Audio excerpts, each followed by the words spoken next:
سب سے بڑی برائی تو جس کو اس سے پہلے بھی میں نے بیان کیا تھا کہ آج کل شادیوں کے اندر بڑی تاخیر کی جا رہی ہے.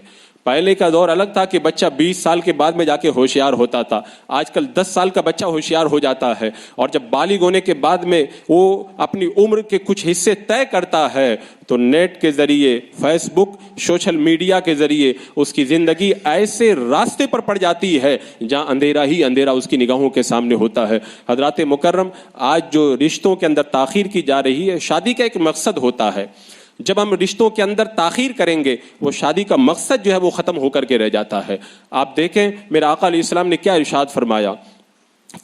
اے نوجوانوں, اگر تم میں نکاح کرنے کی استطاعت اور طاقت ہو تو نکاح کرو, اس لیے کہ وہ نگاہوں کو جھکانے والا ہے اور تمہاری شرمگاہوں کی حفاظت کرنے والا ہے. آج بیماریاں ہزاروں کی تعداد میں ہمارے نوجوانوں کے جسموں میں گھر کر جاتی ہیں اور بڑھاپے سے پہلے ہی وہ بوڑھے ہو جاتے ہیں. اس کی ایک بڑی وجہ یہ ہے کہ ہم نے ان کی شادیوں کے اندر تاخیر کی. اب یہ بھی ایک الگ عنوان اور ٹاپک ہے, شادی میں تاخیر کیوں ہوتی ہے.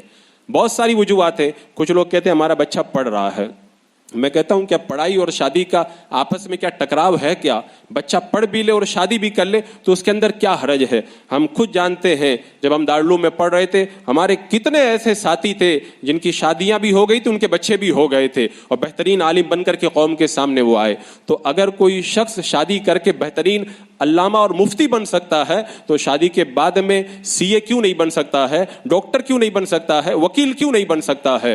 ہم نے تعلیم کا بہانہ بنایا اور یہ نہیں دیکھا بچہ پڑھ لے گا لیکن اس کی زندگی جو تباہ ہو جائے گی اس کا ذمہ دار کون ہوگا. اور لڑکیوں کی تعلیم کا بہانہ تو بالکل فضول ہے.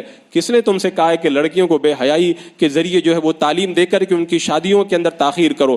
آپ دیکھیں کالجوں کا حال, ہماری جو بچیاں شادی کے اندر تاخیر جن کی ہوتی ہے کالجوں میں پڑھ رہی ہے. ایک کالج کے خود مجھے ٹیچر نے بتایا کہ کالج کے اندر پڑھنے والے نوجوان اور لڑکیوں اور لڑکوں کا سروے کرو, مشکل سے چند مل جائیں گے جو ٹھیک ہے, باقی سارا معاشرہ کالج کا تباہ ہو چکا ہے. کسی کی عزت بچی ہے, کوئی محفوظ ہے, کوئی گارنٹی نہیں لے سکتا ہے. اگر 1000 کا سروے کرو گے تو انگلیوں پہ گن لو اتنے لوگ تم کو محفوظ نظر آئیں گے. یہ تعداد کم زیادہ تو ہو سکتی ہے لیکن یہ یقین کے ساتھ میں کہتا ہوں کہ کالج کے اندر بچی پڑھ رہی ہے اور وہ بڑی عمر کی ہو گئی, 20 سال کے اوپر بھی تجاوز کر گئی. اب اس کی عزتیں جو تار تار ہوتی ہیں, اس کی جوانی جو برباد ہوتی ہے, اس کے ذمہ دار کون ہے اور قیامت کے دن رب کی بارگاہ میں اس کا ذمہ کون لے گا؟ حضرات مکرم, یہ وجہ بالکل غلط ہے.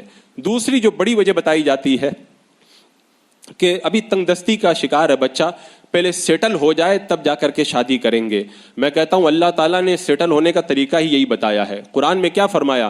شادی کر دو, ان یکونوا فقراء یغنیہم اللہ من فضلہ. شادی کر دو, اگر وہ غریب ہے تو اللہ تعالیٰ اس کو غنی بنا دے گا.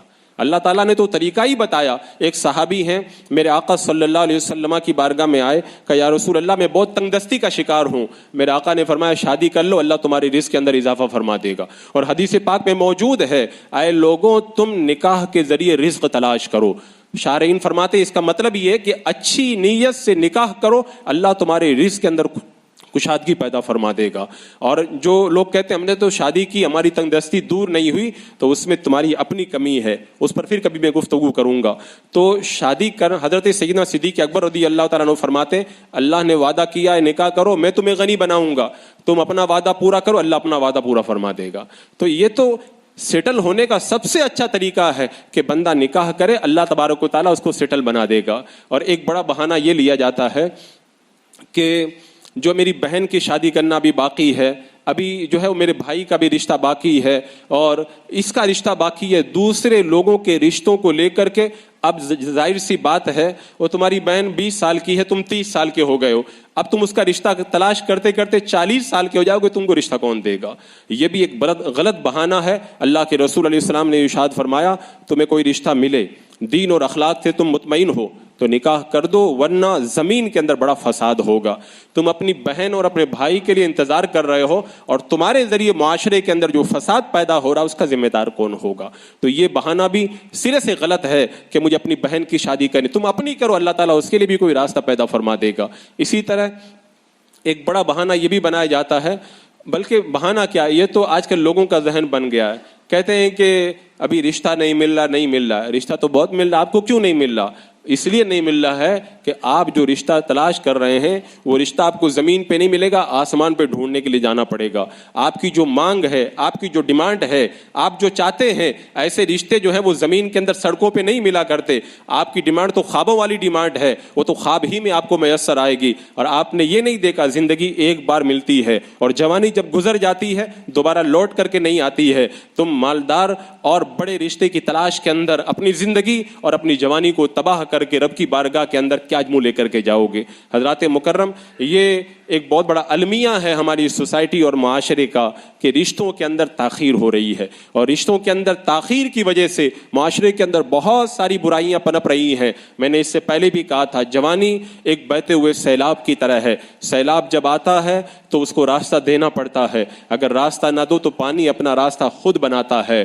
جوانی کی امنگیں کچھ چاہتی ہیں، اگر تم نے ان امنگوں کو جائز راستہ نہیں دیا، اگر تم نے راستہ بنا کے نہ دیا تو وہ اپنا راستہ جب خود بنائیں گی وہ امنگیں، تو سیلاب جب اپنا راستہ خود بناتا ہے پوری آبادی کو بہا کے لے جاتا ہے. آج ہماری معاشرے کے اندر ہمارے نوجوانوں کی جوانیاں، ہماری جو ہے وہ عورتوں کی جوانیاں جو تباہ ہو رہی ہیں، یہ اسی سیلاب کا نتیجہ ہے. وہ سیلاب راستہ مانگ رہا تھا، آپ نے رشتوں میں تاخیر کی، اسے اس کو راستہ نہ دیا، انہوں نے اپنا راستہ خود بنا لیا ہے. اب تمہارے پاس میں افسوس کرنے کے سوا اور کوئی موقع باقی نہیں رہ گیا ہے.